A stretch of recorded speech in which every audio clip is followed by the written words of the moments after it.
కదా. అయితే ఇప్పుడు వీళ్ళు ఒక వర్తమానం పంపిస్తూ ఉన్నారు.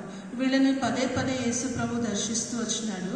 చాలాసార్లు ఆ ప్రాంతానికి వచ్చినప్పుడు ప్రభు వారితో కలిసి భోజనం చేస్తూ వచ్చినాడు, సహవాసం చేస్తూ వచ్చినాడు. చాలా పరిచయమైనటువంటి కుటుంబం కనుక ఎప్పుడైతే లాజరు రోగి అయినాడో వెంటనే యేసు ప్రభువుకు వీళ్ళు ఏం చేస్తున్నారంట, 3వ వచనంలో అతని అక్క చెల్లెండ్రు ప్రభువా ఇదిగో నీవు ప్రేమించేవాడు రోగి అయి ఉన్నాడని ఆయన ఎంతకు ఏం చేసినారంట, వర్తమానం పంపిస్తూ వచ్చినారంట. అయితే పిల్లరా, మనందరికీ తెలుసు ఎప్పుడైనా యేసు ప్రభు ఆ ప్రాంతానికి వచ్చినప్పుడు మార్త ఏం చేస్తూ వచ్చింది, యేసు ప్రభుకి ఇష్టమైనటువంటి ఆహార పదార్థాలన్నీ కూడా సిద్ధం చేసి వడ్డిస్తూ వచ్చింది. మరి అయితే యేసు పాదం మీద కూర్చొని వాక్యాన్ని వింటూ వచ్చింది. అయితే ఇలాగ జరిగిపోతూ వచ్చినప్పుడు ఒకానొక సందర్భంలో ఆ కుటుంబంలో ఒక పరిస్థితి ఏర్పడుతూ వచ్చింది. ఏంటి ఆ పరిస్థితి అంటే, వారి యొక్క సహోదరుడైనటువంటి లాజరు ఏమైనాడంట, రోగి అయి ఉంటున్నాడు.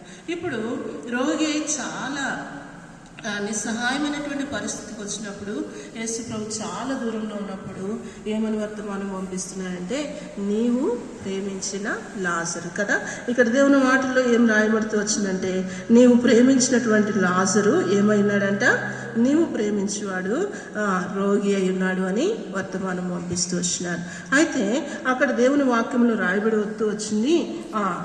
4వ వచనాన్ని చూస్తే, యేసు అది విని ఈ వ్యాధి మరణం కొరకు వచ్చినది కాదు కానీ దేవుని కుమారుడు దానివల్ల మహింపరచబడినట్లు దేవుని మహిమ కొరకు వచ్చిందని. చాలాసార్లు మన జీవితాల్లో కూడా ఏదైనా అనారోగ్యం వచ్చినప్పుడు, ఏదైనా మరి మనకి అనారోగ్య పరిస్థితి అస్వస్థత ఉన్నప్పుడు మనం చాలాసార్లు ప్రార్థన చేస్తూ ఉంటాం, చాలా రకాలైన ట్రీట్మెంట్స్ తీసుకుంటాం. కానీ కొన్నిసార్లు వెంటనే మనకి స్వస్థత వస్తుంది, వెంటనే కొన్ని సందర్భాల్లో వెంటనే స్వస్థత రాదు. సంవత్సరాల తరబడి ఆ అనారోగ్యం అనేది మనల్ని బాధిస్తూ ఉంటుంది. అయితే అప్పుడు మనకు అనిపిస్తుంది, నేను దేవుని బిడ్డని కదా, రక్షించబడ్డాను కదా, బాప్టిజం తీసుకున్నాను కదా, దేవుని మందిరానికి క్రమంగా వెళ్తున్నాను, ప్రభుని ఆరాధన చేస్తున్నాను, ప్రభు విషయంలో నేను ఎంతో నమ్మకంగా ఉంటున్నాను కదా, అయితే దేవుడు నాకు ఎందుకు ఈ కార్యం చేయలేదు. చాలాసార్లు మనందరి జీవితాల్లో కూడా ఉండే హృదయంలో ఉండేటటువంటి సందేహము, ప్రశ్న ఏంటంటే, నేను ఇంతగా ప్రభువు నమ్ముకుంటే, నేను ఇంతగా ప్రభు కొరకు లోకం నుండి వేరుపరచబడితే,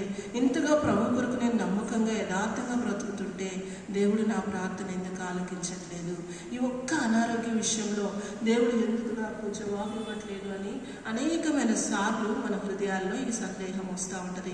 అనేకమైన సార్లు ఈ ప్రశ్న మన ఎదుట నిలవబడేది ఉంటూ ఉన్నది. అయితే ప్రభు ఇక్కడ ఒక మాట చేసినారు, ఎప్పుడైతే నీవు ప్రేమించినటువంటి లాజరు రోగి అయి ఉన్నాడని చెప్పేసి వర్తమానము ఆ యొక్క ఇద్దరు సహోదరులు పంపించినారో వెంటనే, అది విన్న వెంటనే యేసు ప్రభు ఏమంటున్నాడు, ఇది మరణం కొరకు వచ్చినది కాదు కానీ దేని కొరకు వచ్చిందంట, దేవుని కుమారుడు దానివల్ల మహింపరచబడినట్లు దేవుని మహిమ కొరకు వచ్చింది. అయితే పిల్లరా, మన జీవితంలో మరి 3 రకాలైనటువంటి ఆన్సర్స్ ఉంటాయి. దేవుని సన్నిధిలో మనం ప్రార్థన చేసినప్పుడు ఒక్కొక్కసారి ప్రార్థించిన వెంటనే జవాబు వస్తుంది. అదేంటంటే ఎస్ అనేటటువంటి ఆన్సర్. కొన్నిసార్లు మనం ఏదైనా విషయంలో ప్రార్థన చేస్తే అది దేవుని సిద్ధం కాకపోతే దేవుడు వెంటనే ఏమంటాడు, నో అంటాడు. అంటే ఇక దేవుని సిద్ధం కాదు కాబట్టి దేవుడు వీయడు. కానీ కొన్నిసార్లు మనం ప్రార్థన చేసినప్పుడు మరి ఎంత ప్రార్థన చేసినా కానీ ఎస్సు ఉండదు, నో ఉండదు. సంవత్సరాల తరబడి మనల్ని దేవుడు ఆపుతాడు. అదేంటంటే వెయిటింగ్ పీరియడ్ అనమాట. కాబట్టి దేవుడు కొంతకాలం మనల్ని వెయిటింగ్లో పెడతాడు కొన్ని ప్రార్థన అంశాల విషయంలో.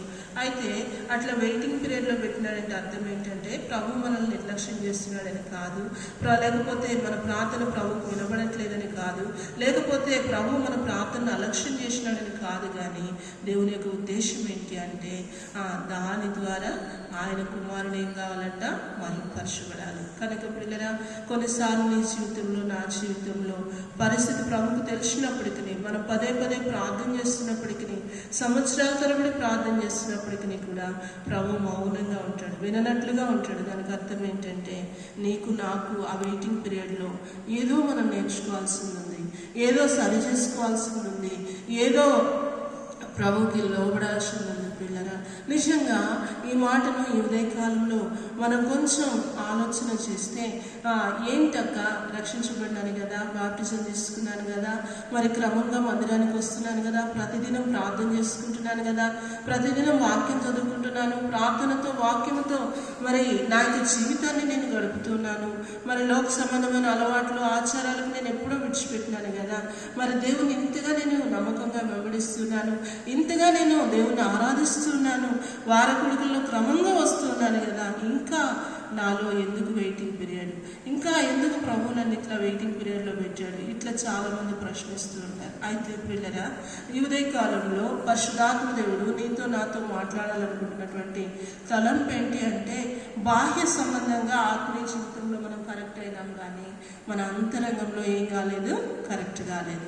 బాహ్యంగా మరి అన్నిటికీ నువ్వు కరెక్ట్గా ఉన్నావు, అన్నిటికీ బాహ్యంగా సెటరేట్ చేసుకున్నావు, బాహ్యంగా మరి దేవునికి నీ ప్రార్థన ఆలకించడానికి అంగీకరించడానికి అర్హత కలిగిన వ్యక్తిగా నువ్వు తయారు చేసుకున్నావు, కానీ మన అంతరంగం ఏం కాలేదు, పరిపూర్ణతలోనికి రాలేదు. ప్రియులరా, మన అంతరంగం పరిపూర్ణతలోనికి రాలేదు. కారణం ఏంటంటే మానవుని యొక్క హృదయాన్ని, మానవుని యొక్క అంతరంగాన్ని ఇద్దరు మాత్రమే చూడగలుగుతారు. ఒకటి, మానవుని యొక్క హృదయంలో ఏముంది, మానవుని యొక్క తలంపుల్లో ఏముంది, మానవుని యొక్క ఆలోచనలో ఏముంది, మానవుని యొక్క ఊహలేంటి, ప్రణాళికలు ఏంటి అనేది మొట్టమొదటి ఎవరికి అర్థమైంది, అపవాదికి అర్థమైంది. కారణం ఏంటంటే మన తలంపులను చెదరగొట్టేవాడు, మన ఆలోచనలు చెదరగొట్టేవాడు, మన ప్రణాళికలను చెదరగొట్టేవాడు, మన జీవితంలో అనవసరమైన, వ్యర్థమైన, దేవునికి విరోధమైన, దేవునికి అయిష్టమైనటువంటి తలంపులతోటి, దేవునికి అయిష్టమైనటువంటి చూపులతోటి, దేవునికి అయిష్టమైనటువంటి ఆలోచనలతోటి, దేవునికి విరోధమైన, దేవుని బాధపరిచే, దేవుని గాయపరిచే, దేవుని కన్నీరు కార్పించేటటువంటి ఊహలతోటి, ప్రణాళికలతోటి నీ హృదయాన్ని, నీ అంతరంగాన్ని, నీ మనస్సును నింపేవాడెవరు? అపవాది. గనక నీ తలంపులేంటో, నీ చూపులేంటో, నీ ఆలోచనలేంటో, నీ ఊహలేంటో పడుకుంటాం. చాలామంది రాత్రికాలం పడుకున్నట్టు పడుకుంటాం, కానీ చాలామంది నిద్రపోరు ప్రియులరా. మరి దుప్పటి కప్పుకొని పడుకున్నా, నిద్రపోయినట్టుగా వాళ్ళు ఉన్నా కూడా వారి మైండ్ ఏం చేస్తూ ఉంటుంది, ఆలోచిస్తూనే ఉంటుంది. వాళ్ళ మైండ్ ఆలోచిస్తూనే ఉంటుంది. కొంతమంది మంచి ఆలోచనలతో నింపబడతారు, కొంతమంది చెడు ఆలోచనలతో నింపబడతారు, కొంతమంది దురాలోచనలతో నింపబడతారు. కనుక ప్రియులరా, నీ ప్రార్థన దేవుడు ఆలకించాలి అంటే, నీ మొర దేవుడు వినాలి అంటే, లాజరు జీవితంలో దేవుని మహిమ కొరకై అద్భుతం చేసినట్లుగా అలాంటి అద్భుతాలు నీ జీవితంలో, నా జీవితంలో, నీ కుటుంబంలో, నా కుటుంబంలో, మన సంఘంలో ప్రభు చూడాలి అంటే ఒక్కటే ప్రభు నీ నుండి, నా నుండి కోరుకుంటున్నాడు. ఏంటి అది అంటే పిల్లరా, అంతరంగం యొక్క సౌందర్యమును కోరుకుంటున్నాడు. మానవుడు చూడలేనిది, నీ తల్లిదండ్రులు చూడలేనిది, నీ బంధువులు చూడలేనిది, నీ స్నేహితులు చూడలేనిది, ఈవెన్ పిల్లరా భర్త యొక్క హృదయంలో ఏముందో, భర్త తలంపులేంటో భార్యకు తెలియవు, భార్య యొక్క తలంపులేంటో, భార్య యొక్క ఆలోచనలేంటో భర్తకు తెలియవు. కానీ హృదయాంతరంగములను పరిశోధించువాడు ప్రభు. దావీదు అంటాడు కదా, దేవా నా హృదయమును పరిశోధించువాడు నీవే అంటూ వస్తున్నాడు. కనుక నా హృదయాన్ని పరిశోధించువాడు నీవే అంటూ ఇంకొక సందర్భంలో అంటాడు, ప్రభువా నన్ను పరీక్షించుము, పరిశోధించు ప్రభువా, ఒకవేళ నీకు ఆయాస్కరమైన మార్గము నా యందున్నదేమో. పిల్లరా, ఉదయ కాలంలో చాలా మందిని దేవుని సన్నిధికి వచ్చి ప్రార్థన చేస్తాం. ఏమని ప్రార్థన చేస్తామంటే, ప్రభువా నాకు తెలిసి తెలియక ఏదైనా నీకు విరోధంగా నాలో ఉందేమో, నాకు తెలిసి తెలియక ఏదైనా తప్పు చేసినానేమో అని ప్రార్థన చేస్తాం. కానీ అది తప్పు పిల్లరా. ఎందుకంటే నీ చూపులు నీకు తెలుసు, నీ ఆలోచనలు నీకు తెలుసు, నీ ఊహలు నీకు తెలుసు, నీ తలంపులు నీకు తెలుసు, నీ ప్రణాళికలు నీకు తెలుసు, నీ హృదయము అపవాది దేనితో నింపిందో, నీ మనస్సు అపవాది దేనితో నింపిందో నీకు తెలుసు. కానీ ఎరిగి ఏమంటాం, అందరూ ఉన్నారు కాబట్టి ప్రభువా నేను తెలిసి తెలియక ఏమైనా చేసి ఉంటే, నేను ఏదైనా పొరపాటు చేస్తుంటే నన్ను క్షమించు. కానీ యథార్థమైన ప్రార్థన అది కాదు ప్రియులరా. అలాంటి ప్రార్థన దేవుని మహిమను చూడదు, అలాంటి ప్రార్థన దేవుని యొక్క సన్నిధిని అనుభవించదు, అలాంటి ప్రార్థనకు జవాబు రాదు, అలాంటి ప్రార్థనకు అద్భుతాలు చూడలేము. కానీ దేవుడిని ప్రార్థన ఆలకించాలంటే, నీ విజ్ఞాపన దేవుని చెవికి చేరాలంటే, ఆయన మొర నీ మొర ఆయన ఆలకించి నీకు ఉత్తరం ఇవ్వాలంటే ఒకటే, ప్రభువా నేను పాపిని, ప్రభువా నేను బలహీనరాలను, ప్రభువా నేను అయోగ్యురాలను, ప్రభువా నేను శక్తిహీనరాలనయ్యా, నా చూపుల్లో నేను తప్పిపోతున్నా, నా తలంపుల్లో నేను తప్పిపోతున్నా ప్రభువా, నా ఆలోచనలో నేను తప్పిపోతున్నా. ఎంతగా నా చూపులను, నా తలంపులను, నా ఆలోచనలను, నా ఊహలను ఎంతగా కంట్రోల్ చేసుకోవాలనుకుంటున్నా అవి నా కంట్రోల్లో ఉండట్లేదు ప్రభువా. అపవాది నన్ను పదే పదే శోధిస్తుందయ్యా, అపవాది నన్ను పదే పదే బలహీనపరుస్తుంది ప్రభువా. పదే పదే నన్ను నా రహస్య జీవితంలో దాని వైపున నేర్చుకొని పోతుంది. అంతరంగంలో నాకు ప్రభువా విజయం లేదు నాయనా. అంతరంగంలో నేను ఓడిపోయిన స్థితిలో ఉన్నా. నా చూపుల విషయంలో నేను ఓడిపోయినాను ప్రభువా. నా యొక్క నోటి మాట విషయంలో నేను ఓడిపోయినా, నా యొక్క తలంపు విషయంలో నేను ఓడిపోయినా, నా యొక్క ఆలోచనలో నేను ఓడిపోయినా, నా యొక్క ఊహలో నేను ఓడిపోయినా. నా హృదయం అంతా పాపంతో నిండి ఉంది ప్రభువా.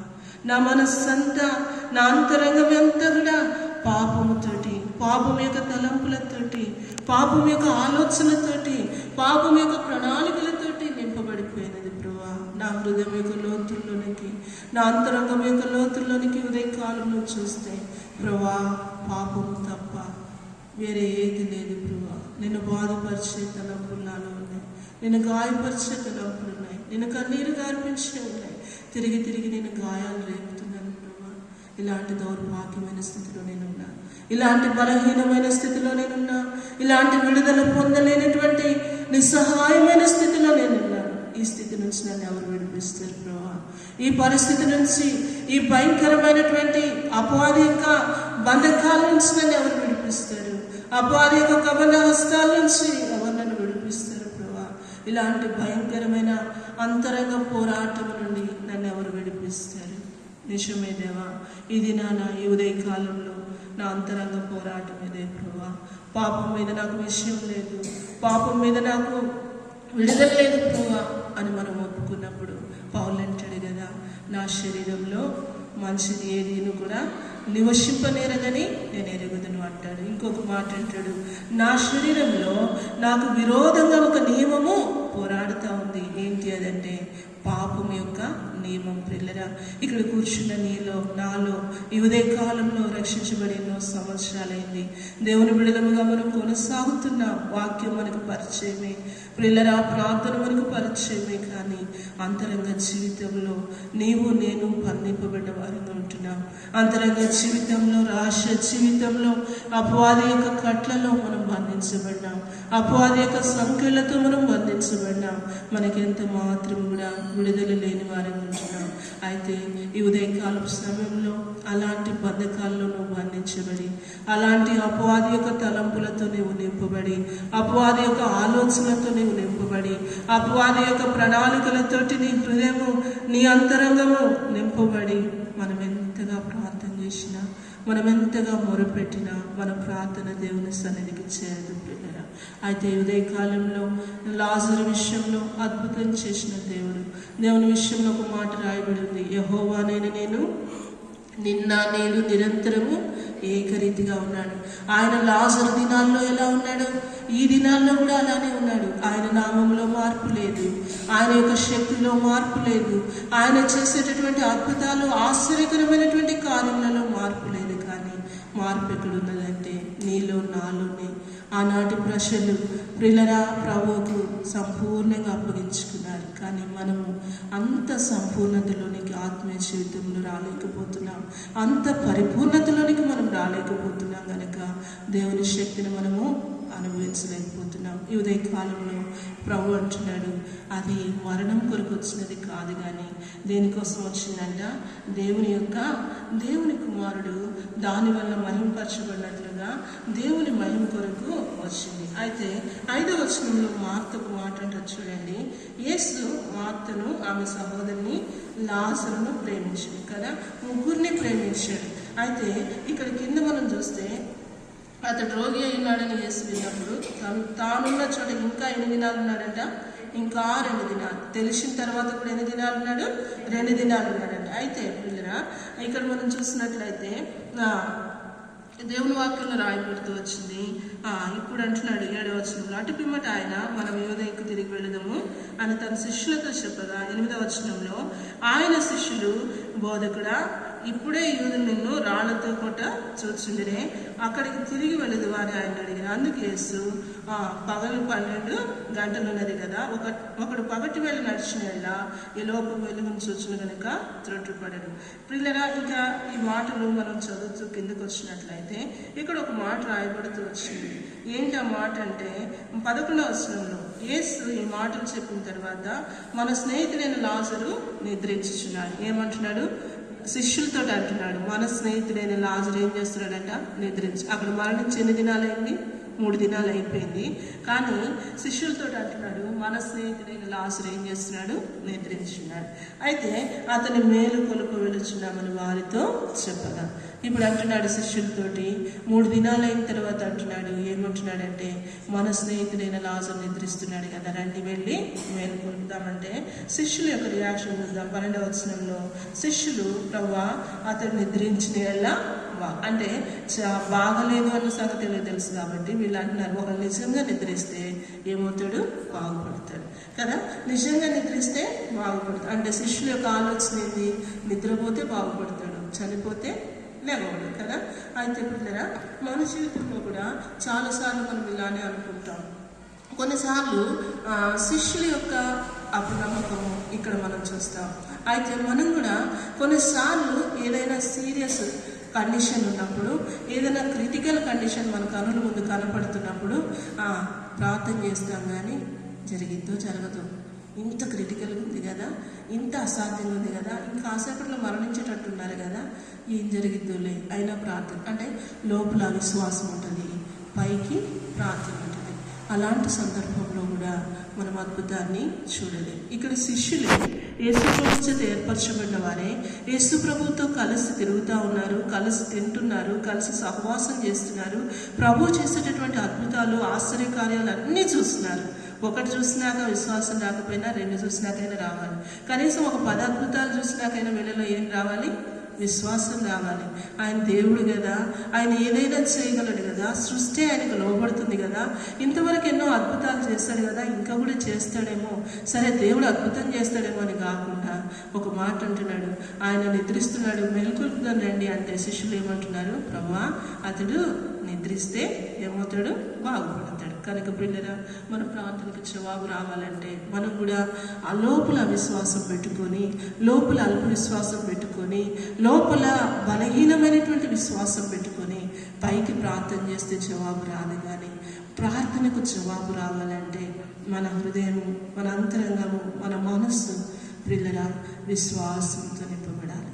మన హృదయాన్ని అంతా కూడా, మన అంతరంగం అంతా కూడా, మన మనస్సు అంతా కూడా విశ్వాసంతో నింపుకొని, అందుకనే పోయిన వారం సిస్టర్స్ మీటింగ్లో నేను జ్ఞాపకం చేస్తూ వచ్చిన, వాళ్ళు ఏం జ్ఞాపకం చేసుకున్నారంట? అబ్రహాము, ఇస్సాకు, యాకోబులు అంటే వారి పితరులను జ్ఞాపకం చేసుకుంటూ వచ్చినారు ఇశ్రాయేలు. ప్రతిసారి ప్రార్థన చేసినప్పుడు ఏం ప్రార్థన చేసినారు? అబ్రహాము, ఇస్సాకు, యాకోబుల దేవా అంటే అబ్రహాము జీవితంలో దేవుడు ఎట్లా తోడుగున్నాడు, అబ్రహాము జీవితంలో దేవుడు ఎట్లా సహాయం చేసినాడు, అబ్రహాము జీవితంలో తన జీవితకాలం అంతా దేవుడు ఎట్లా నడిపిస్తూ వచ్చినాడు, తలపోసుకున్నారు. ఇస్సాకు జీవితంలో ఏం చేసినాడో తలపోసుకున్నాడు. యాకోబు జీవితంలో ఏం చేసినాడో తలపోసుకున్నారు. కనుక వాటిని జ్ఞాపకం చేసుకున్నప్పుడు, వాటిని తలపోసుకున్నప్పుడు వారి జీవితంలో విశ్వాసంతో నింపబడుతూ వచ్చినారు. కనుక నీ జీవితంలో, నా జీవితంలో ఏదైనా ఒక ప్రతికూల పరిస్థితి వచ్చింది, ఏదైనా ఒక అనారోగ్యం వచ్చింది, ఏదైనా ఇరుకు వచ్చింది, ఏదైనా ఆర్థిక ఇబ్బంది వచ్చింది, ఏదైనా భయంకరమైన పోరాటం వచ్చింది అంటే వెంటనే నువ్వు ఆగి ఏం చేయాలంటే, బైబిల్లో ఇలాంటి పరిస్థితి ఎవరికైనా వచ్చిందా? ఆ పరిస్థితుల్లో వాళ్ళు ఏం చేశారు? ఆ పరిస్థితుల్లో వాళ్ళు ఎట్లా ప్రభు మీద ఆధారపడ్డారు? ఆ పరిస్థితిలో ప్రభు వారికి ఎట్లా సహాయం చేశారు? దీన్ని మనం ఆలోచన చేసుకున్నప్పుడు మన జీవితంలో నూతనమైన విశ్వాసంతో మనం నింపబడతాం. మనలో ఉన్న అల్ప విశ్వాసం, మనలో ఉన్నటువంటి ఆ యొక్క సందేహాలన్నీ తొలగిపోతాయి. కనుక ప్రియులారా, మన జీవితంలో ప్రార్థనకు జవాబు రావాలి అంటే అల్ప విశ్వాసంతో చేస్తే రాదు, అవిశ్వాసంతో చేస్తే రాదు, బలహీనమైన విశ్వాసంతో చేస్తే రాదు. కానీ పరిపూర్ణమైన విశ్వాసంతో మనం ప్రార్థన చేయాలి. పరిపూర్ణమైన విశ్వాసంతో మనం ప్రార్థన చేయటం లేదు కనుక మనకు జవాబు రావట్లేదు. శిష్యుల వలె నీలో నాలో మరి అల్ప విశ్వాసం ఉండకూడదని ప్రభు జ్ఞాపకం చేస్తూ వస్తున్నాడు. తర్వాత మనం చూద్దాం రండి, కింద వచనాల్లో చూస్తే మరి యోహాను సువార్త 11వ అధ్యాయము, యోహాను సువార్త 11వ అధ్యాయంలో కింద వచనాల్లో చూద్దాం. యేసు 13వ వచనం, అతని మరణం గురించి ఆ మాట చెప్పని కానీ వారు ఆయన నిద్ర విశ్రాంతిని గురించి చెప్పనని అనుకుంటున్నారు. తర్వాత ఇక్కడ మనం చూస్తే, ఇక్కడ మనం కింద వచనాల్లో చూస్తే 18వ వచనంలో 17వ వచనం, యేసు వచ్చి అది వరకు అతను 4 దినములు ఎక్కడున్నాడంట? సమాధిలో ఉన్నాడు. ఎక్కడున్నాడు? 4 దినాలు ఇక్కడ చనిపోయాడు, సమాధి చేశాడు. సమాధిలో ఎన్ని దినాలు ఉన్నాడంట? 4 దినాలు. అంటే ఈ ఉదయకాలము ఈ మాట ఎందుకు పరిశుద్ధాత్మ దేవుడు జ్ఞాపకం చేస్తున్నాడంటే, 4 దినాలు సమాధిలో ఉన్నటువంటి వ్యక్తి దగ్గరికి ఎవరు వచ్చారు? యేసు ప్రభు ఆయన శిష్యులు వచ్చారు. చూడండి, 4 దినాలు సమాధిలో ఉన్నాడంటూ వచ్చినాడు. అయితే యేసు ప్రభు ఆ ప్రాంతానికి వచ్చినప్పుడు ఏం చేస్తూ వచ్చినారు చూడండి. 20వ వచనంలో, మార్త యేసు వచ్చున్నాడని విని ఆయన ఎదుర్కొని వెళ్ళింది కానీ మరియ ఇంటిలోనే కూర్చుందంట. మార్త ఏం చేసింది? యేసు ప్రభు వచ్చాడని వినగానే ఆయన ఎదుర్కొనటానికి వెళ్ళిపోయింది. అయితే వెళ్ళింది కానీ మార్త దేవునితో ఏం మాట్లాడుతుంది ఆ పరిస్థితులు. 21వ వచనంలో మార్త యేసుతో, ప్రభువా నీవు ఇక్కడ ఉండిన యెడల నా సహోదరుడు చావకుండును, ఇప్పుడైనను దేవుని ఇప్పుడు ప్రభు అన్నాడు, ఇప్పుడైనాను నువ్వు దేవుని ఏమడిగినను దేవుడు నీకు అనుగ్రహించిందని ఎరుగుదు అన్నాడు. యేసు నీ సహోదరుడు మరలా లేచిందని ఆమెతో చెప్పు. ఇప్పుడు 4 దినాలు అయిపోయింది, యేసు ప్రభు అక్కడికి వచ్చాడు. మార్త అంటుంది, ప్రభువా నువ్వు ఇక్కడ ఉంటే నా సహోదరుడు మరణించడు. ప్రభు అంటున్నాడు, ఇప్పుడైనాను నీ సహోదరుడు బ్రతుకుతాడంటే ఆమె ఏమంటుందో చూడండి. ఏమంటుంది? 24వ వచనం, ఆయనతో అంత్యదినమున పునరుద్ధానం మొదలేచిందని ఎరుగుదను. ఇక్కడ చూడండి, మార్త మరియా యేసు ప్రభుతో చాలా సహవాసంలో ఉన్నారు. బహుశా నేను అనుకుంటా ఆ ప్రాంతానికి వెళ్ళినప్పుడల్లా, ఆ కుటుంబానికి వెళ్ళినప్పుడల్లా దేవుని మాటలు చెప్తూ ప్రార్థన చేసి ప్రభు వారిని ఆదరిస్తూ వారితో కలిసి భోజనం చేసి సహవాసం చేసి వచ్చినాడు కనుక ఈమె మైండ్ అంతా కూడా వాక్యం ఫుల్ ఉంది కదా, అవునా కదా? వాక్యం అంతా తెలుసు. పునరుద్ధాన దినాన్ని అందరూ లేస్తారన్న వాక్యం ఏమిటి తెలుసు. కానీ ఇప్పుడు అద్భుతం చేస్తాడని మాత్రం ఏం చేయలేకపోతుంది, నమ్మలేకపోతుంది. అంటే మార్త జీవితం ద్వారా నీవు నేను నేర్చుకునేది ఏంటంటే, మనకు వాక్యం అంతా తెలుసు, వాక్యం కంటుతూ ఉంది, వాక్యం మన హృదయంలో ఉంది, వాక్యం మన మనసులో ఉంది, వాక్యం మన మైండ్లో ఉంది. కానీ దాన్ని ప్రాక్టికల్గా నీ జీవితంలో నీ కుటుంబంలో మనం అప్లై చేసుకునే సందర్భంలో ఫెయిల్ అయిపోతున్నాం కదా. లాజరుకు చేశాడు కానీ, అంటే ఆమె పునరుద్ధాన దినాలు లేస్తాడని నమ్ముతుంది కానీ ఇప్పుడు లేస్తాడని మాత్రం నమ్మట్లేదు. అంటే ఇంకొకటి, ప్రార్థనకు జవాబు రాకపోవడానికి కారణం ఏంటంటే, మనం వాక్యాన్ని నేర్చుకొని అంతవరకు తృప్తి చెందుతున్నాం. నాకు వాక్యం తెలుసు కదా అని. కానీ పిల్లరా, ఆ నేర్చుకున్న వాక్యం, విన్న వాక్యం, హృదయంలో ఉన్న వాక్యం, మనసులో ఉన్న వాక్యం, మైండ్లో నిండిన వాక్యాన్ని దేనిలోనికి తీసుకురాలేకపోతున్నాం? ప్రాక్టికాలిటీలోనికి. అంటే నీ జీవితంలో దినదినము క్షణక్షణము అన్వయించుకోవటంలో నీవు నేను ఫెయిల్ అయినాం కనుక మన ప్రార్థనకి ఏం రావట్లేదు, జవాబు రావట్లేదు. పిల్లరా, నిజంగా చాలాసార్లు సువార్త చెప్పమంటే చాలా మాటలు మనం చెప్తాం కానీ ఏదన్నా చిన్న పరిస్థితి వచ్చినప్పుడు విశ్వాసంతో ప్రార్థన చేస్తున్నామా? నిజంగా ఈ పరిస్థితుల్లో నేను ప్రార్థన చేస్తే ఖచ్చితంగా నా దేవుడు సమాధానం ఇస్తాడు, ఖచ్చితంగా దేవుడు ఈ పరిస్థితి నుంచి నన్ను విడిపిస్తాడు అనే విశ్వాసంతో మనం ప్రార్థన చేస్తే ఖచ్చితంగా జవాబు పొందుకుంటాం. జవాబు రాకపోవటానికి పిల్లరా, మనలో ఉన్నటువంటి వాక్యాన్ని మన దైనందిన జీవితంలో మనం ఏం చేయలేకపోతున్నాం, అన్వయించుకోలేకపోతున్నాం. ఆ వాక్యాన్ని చేతితో పట్టుకొని ఆ వాక్యాన్ని దేవుని సన్నిధిలో ఎత్తిపట్టి ప్రార్థన చేయలేకపోతున్నాం కనుక మన ప్రార్థనకి ఏం రావట్లేదు, జవాబు రావట్లేదు. కింద మనం చూసినట్లయితే యోహాను సువార్త 11వ అధ్యాయము ఇక్కడ చూద్దాం రండి. 25వ వచనం, అందుకు యేసు, పునరుద్ధానమును జీవమును నేనే, నా యందు విశ్వాసం ఉంచువాడు చనిపోయినను బ్రతుకును, బ్రతికి నా యందు విశ్వాసముంచు ప్రతి వాడును ఎన్నటికీ చనిపోడు. ఈ మాట నమ్ముచున్నావా అని ఆమెను అడిగాను. ఆమె, అవును ప్రభువా, నీవు లోకములకు రావాల్సిన దేవుని కుమారుడైన క్రీస్తు అని నమ్ముచున్నానని. అన్నీ నమ్ముతున్నాను అంటది కదా. నా యందు ప్రభు అంటున్నాడు, నా యందు విశ్వాసం ఉంచు ప్రతివాడు ఎన్నటికీ చనిపోడు. ఒకవేళ చనిపోయిన వాడు ఏమవుతాడు? లేస్తాడంటే, అవును ప్రభువా, వాక్యం అంతా చెప్తుంది కానీ దేవుడు అద్భుతం చేస్తాడని మాత్రం నమ్మటం లేదు పిల్లరా. కింద మనం చూద్దామండి. తర్వాత 28వ వచనంలో మనం చూస్తే ఆమె ఈ మాట చెప్పి వెళ్ళి బోధకుడు వచ్చి నేను పిలుచున్నాడని ఎవరిని పిలుచుకొచ్చింది? మరియను రహస్యంగా పిలిచాను. ఆమె విని త్వరగా లేచి ఆయన ఎదుగు వచ్చాను. యేసు ఇంకను ఆ గ్రామంలోనికి రాక మార్త ఆయనను కలుసుకున్న చోటనే ఉండెను. ప్రభు ఎక్కడున్నాడు? ఇంకా అక్కడే ఉన్నాడంట. అయితే ఇప్పుడు ఎవరిని తీసుకొని పోతా ఉంది? మొదట మార్త వెళ్ళింది, ఇప్పుడు ఎవరిని తీసుకొని పోతా ఉంది? మరియను తీసుకొని పోతా ఉంది. ఇక్కడ 31వ వచనంలో మనం చూస్తే గనుక ఇంటిలో మరియతో కూడా నుండి ఆమెను ఓదార్చిన యోధులు మరియు త్వరగా లేచి వెళ్ళి వచ్చి ఆమె సమాధిగా తీర్చుటకు అక్కడికి వెళ్ళుచున్నదనుకుని, ఇప్పుడు మరియతో పాటు ఎవరు వచ్చారు? అక్కడ ఉన్న యూదులందరూ, ఆమెను ఓదార్చడానికి వచ్చిన వాళ్ళందరూ వెళ్ళారు. అయితే ఇక్కడ 32వ వచనంలో మనం చూస్తాం, అంతటా మరి ఎక్కడికి వచ్చిందంట? యేసు ఉన్న చోటికి వచ్చి ఆయన చూచి ఆయన పాదముల మీద పడి, ప్రభువా, నీవు ఇక్కడ ఉండి నేను నా సహోదరుడు చావు. యేసు పాదముల దగ్గర కూర్చుని ఆయన మాటలు విన్నటువంటి మరియ అనుభవం అదేగా ఉంది. యేసుకు పరిచారం చేసినటువంటి మార్త అనుభవం. మరియ కూడా వచ్చింది, ఆయన పాదం మీద పడింది, ఏడుస్తుంది. కానీ ఏమంటుంది? ప్రభువా, నువ్వు ఇక్కడుంటే నా సహోదరుడు చనిపోడు ప్రభు అంటుంది కదా. అయితే 33వ వచనంలో మనం చూస్తే ఆమె ఏడ్చుటయు ఆమెతో కూడా వచ్చిన యూదులు ఏడ్చుటయు యేసు చూసి కలవరపడి, వాళ్ళ ఏడుపు చూసి దేవుడు ఏం చేసినాడంట? కలవరపడి ఆత్మను మురుగుచ్చు ఏమన్నాడంట? చూడండి ఆ మాట. 33వ వచనం, యేసు కలవరపడి ఆత్మలో మునుగచ్చు అతన్ని ఎక్కడ ఉంచుతారని అడిగింది. వారు ప్రభువా వచ్చి చూడమని ఆయనతో చెప్పి యేసు ఏం చేసినాడంట? కన్నీళ్లు విడిచినాయి. పిల్లరా, ఈ చివరి దినాల్లో మరియను చూసి, వాళ్ళ పరిస్థితిని చూసి ప్రభు కన్నీళ్లు విడిచినాడు. ఈ చివరి దినాల్లో దినదినము నేను అనుకుంటా మన జీవితాలను చూసి ప్రభు దుఃఖపడతా ఉన్నాడు. కారణం ఏంటంటే, మనం వాక్యాన్ని ఎరిగి ఉన్నాం కానీ వాక్యాన్ని అనుభవించుకోలేని జీవితంలో ఉంటున్నాం.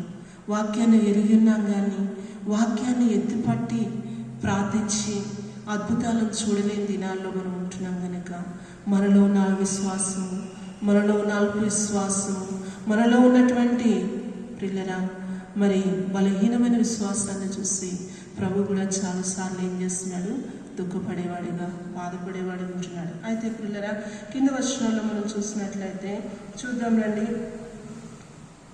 37వ వచనం, వారిలో కొందరు ఆ గుడ్డివాళ్ళ కన్నులు తెరిచిన ఈయన ఇతనిని చావకుండా చేయలేదు.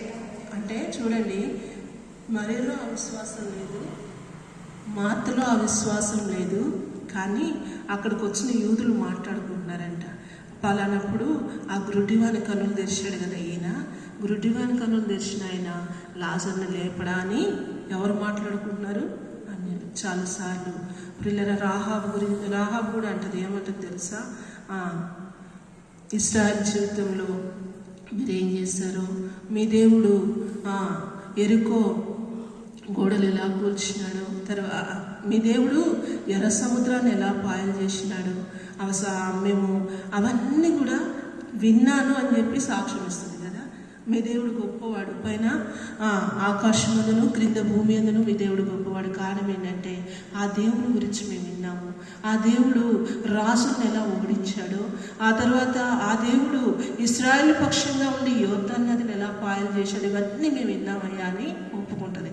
అంటే నేను అంటున్నా, చాలాసార్లు దేవుని కార్యాలు అన్యులు ఒప్పుకుంటున్నారు, అన్యులు మాట్లాడుతున్నారు, అన్యుల్లోనైనా ఆ సంభాషణ ఉన్నది కానీ ఆ పరిస్థితి వచ్చినప్పుడు, ఆ పరిస్థితిని మనం ఫేస్ చేయాల్సినటువంటి సందర్భం వచ్చినప్పుడు పిల్లరా, అలాంటి విశ్వాసం మనలో రావట్లేదు. కనుక అలాంటి బలహీనమైన విశ్వాసము మనలో నుండి తీసేసుకోవాలని ప్రభు ఆశపడుతున్నాడు. తర్వాత 11వ అధ్యాయము చూద్దాం రండి. 42వ వచనం, 41వ వచనం. అంతటి వారు 40వ వచనంలో అంటాడు, అందుకే యేసు నీవు నమ్మిన యెడల దేవుని మహిమను చూతువని నేను నీతో చెప్పలేదా అని ఆమెతో అనెను. అంతటి వారు ఆ రాయి తీసివేసిరి. యేసు కన్నులు పైకెత్తి, తండ్రి నీవు నా మనవి విన్నందున నీకు కృతజ్ఞతాస్తుతులు చెల్లించున్నాను. నిజంగా ఇక్కడ మనం చూసినట్లయితే 39వ వచనంలో రాయి తీసివేయడం చెప్పగా చనిపోయిన వారి సహోదరి అయినటువంటి మార్త, ప్రభువా అతడు చనిపోయిన 4 దినములైంది. అంటే దేవుడు అద్భుతం చేయాలని రాయి తీయండి అంటే అక్కడ కూడా వాళ్ళు ఏం చేస్తున్నారు, దేవుడు అద్భుతం చేయకుండా వారి మాటల ద్వారా ఆటంకపరచడాన్ని చూస్తున్నారు కదా. మార్త ఏమంటది, అయ్యా చనిపోయి 4 దినాలైంది, రాయి తీస్తే ఏమొస్తుంది, వాసన వస్తుంది. కానీ ప్రభు అంటాడు, వాళ్ళు మాటల ద్వారా ఆటంకపరచడాన్ని చూసినప్పటికీ కూడా వారిలో ఉన్న అల్ప విశ్వాసాన్ని కానీ బలహీనమైన విశ్వాసాన్ని కానీ వాటిని చూడకుండా వారి మాటలు పట్టించుకోకుండా ప్రభు ఏం చేసినాడు, కింద మనం చూసినట్లయితే అంటాడు, ఏమంటాడు 40వ వచనంలో, లాజరు బయటికి రమ్మని బిగ్గరగా చెప్పగా, లాజరు బయటికి రమ్మని బిగ్గరగా చెప్తే 44లో చనిపోయిన వాడు కాళ్ళు చేతులు ప్రేత వస్తువులతో కట్టబడిన వాడై వెలుపలికి వచ్చును. అతని ముఖమున రుమాలు కట్టబడి ఉండెను. అంతటా యేసు అతని కట్లు విప్పి పోనేది. అంటే వీళ్ళలో ఒక మాట మనం చదివాం కదా, యేసు ఏం చేసినాడంట, యోహాను సువార్త 11వ అధ్యాయము 5వ వచనం, యేసు మార్త ఆమె సహోదరిని లాజరును ప్రేమించు. ప్రియులరా, దేవుడు ఆ కుటుంబాన్ని ప్రేమిస్తూ వచ్చినాడు. ఆ కుటుంబంలో ఉన్న ముగ్గురిని ప్రేమించినాడు కనుక వారిలో అవిశ్వాసం ఉన్నా, వారిలో అల్ప విశ్వాసం ఉన్నా, వారిలో బలహీనమైన విశ్వాసం ఉన్నా, దేవుడు అద్భుతం చేయకుండా వారి మాటల ద్వారా ఆయన ఆటంకపరుస్తూ వచ్చినప్పటికీ కూడా వారిని ప్రేమించిన విధానమును బట్టి యేసు అక్కడే ఉంటూ వచ్చినాడు. తరువాత అద్భుతాన్ని చేస్తూ వచ్చినాడు. ప్రభు ఎప్పుడైతే ఆజ్ఞాపించినాడు, లాజరు బయటకు రమ్మనగానే ప్రేత వస్త్రములతో వచ్చి నిలబడినాడు. ఇప్పుడు అన్నాడు, అతని బంధకాలు తెంపి అతన్ని పోనేడు. కనుక ప్రియులరా, ఆనాడున్న దేవుడు ఈనాడు కూడా ఉంటూ వచ్చినాడు. యెహోవానైన నేను మార్పు లేని వాడును, నిన్న నేడు నిరంతరము ఏకరీతిగా ఉన్నానంటున్నాడు. కనుక మార్పు లేని దేవుడిని నీవు నేను కలిగి ఉన్నాం. ఆయన నిన్న నేడు నిరంతరం ఏకరీతిగా ఉన్నాడు. ఆనాడు లాజరు దినాల్లో ఆయన ఏ శక్తితో ఏ మహిమతో ఉన్నాడు, ఈ దినాన్ని కూడా అదే శక్తి అదే మహిమ దేవునిలో ఉన్నది. కానీ ఆయన అద్భుతాన్ని మనం చూడలేకపోవటానికి కారణం మనలో ఉన్న అల్ప విశ్వాసం, మనలో ఉన్న బలహీనమైన విశ్వాసం, మనలో ఉన్నటువంటి పిల్లరా మరి అపనమ్మిక అనేక సార్లు దేవుని యొక్క కార్యాలు చూడకుండా చేస్తుంది. అయినప్పటికీ ఒకటి మాత్రం గుర్తుపెట్టుకోవాలి, ఏంటంటే వారు ఎంత అల్ప విశ్వాసులుగా మాట్లాడినా, అవిశ్వాసులుగా మాట్లాడినా, బలహీనమైన విశ్వాసంతో మాట్లాడినా ఆ స్థలమును విడిచి యేసు ప్రభు వెనుదిరిగి వెళ్ళలేదు. ఇది నాన్న ప్రభు నిన్ను నన్ను విడిచిపెట్టట్లేదు, నీ దగ్గర నా దగ్గర నిలబడి ఇంకా చూస్తున్నాడు. నబడి విశ్వాసంతో ప్రార్థన చేస్తేమో, విశ్వాసంతో నా వైపు చూస్తేనేమో అద్భుతం చేయాలని చూస్తున్నాడు. కనుక మనలో ఉన్న అల్ప విశ్వాసాన్ని తీసివేసుకుందాం, మనలో ఉన్నటువంటి అవిశ్వాసాన్ని తీసివేసుకుందాం, మనలో ఉన్నటువంటి బలహీనమైనటువంటి విశ్వాసాన్ని తీసివేసుకుందాం. మనకున్న ప్రతి బంధకాల నుంచి అంటాడు కదా, అతని కట్లు విప్పి అతని పోనేడి. బంధకాలు విప్పాలి. ప్రియులరా, ఎప్పుడు అద్భుతం మనం చూస్తామంటే మన యొక్క చూపులు పరిశుద్ధపరచబడాలి, మన నోటి మాట పరిశుద్ధపరచబడాలి, మన యొక్క తలంపులు పరిశుద్ధపరచబడాలి, మన యొక్క ఆలోచనలు పరిశుద్ధపరచబడాలి, మన యొక్క ఊహలు పరిశుద్ధపరచబడాలి, మన యొక్క అంతరంగం యొక్క ప్రణాళికలు పరిశుద్ధపరచబడాలి. నీ హృదయంలో, నీ అంతరంగంలో, నీ మనస్సులో అంతరంగం యొక్క లోతులలో ఏముందో అవి కూడా పరిశుద్ధపరచబడాలి. అలాంటి కృపను ప్రభు మనకు అనుగ్రహిస్తాడు. ప్రభా, నాకు అలాంటి కృపని బాహ్యానికి మాత్రమే క్రైస్తవురాలిగా కాదు, అంతరంగంలో కూడా నేను ఆ క్రైస్తవురాలిగా బ్రతకాలి, అంతరంగంలో కూడా నీకు మహిమకరంగా నేను బ్రతకాలి ప్రభా అని మనం అడిగినప్పుడు దేవుడు నీకు నాకు విశేషమైన కృపనిస్తాడు.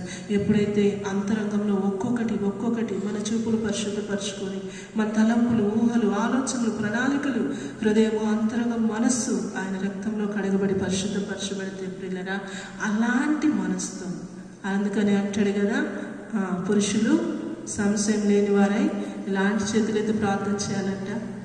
పవిత్రమైన చేతులెత్తి. కనుక నీవు నేను అలా హృదయాన్ని అంతరంగాన్ని దేవుని రక్తంలో కడుక్కొని ఆయనతో ఐక్యపరచబడి పరిశుద్ధమైన చేతులెత్తి పవిత్రమైన చేతులెత్తి దేవుని సన్నిధిలో ప్రార్థన చేస్తే ఆయనకును నీకును మధ్య ఉన్న ఆటంకాలన్నీ తొలగించుకొని యథార్థమైన హృదయంతో మనం ప్రార్థన చేస్తే దేవుడు ఖచ్చితంగా మన ప్రార్థనకు జవాబిస్తాడు.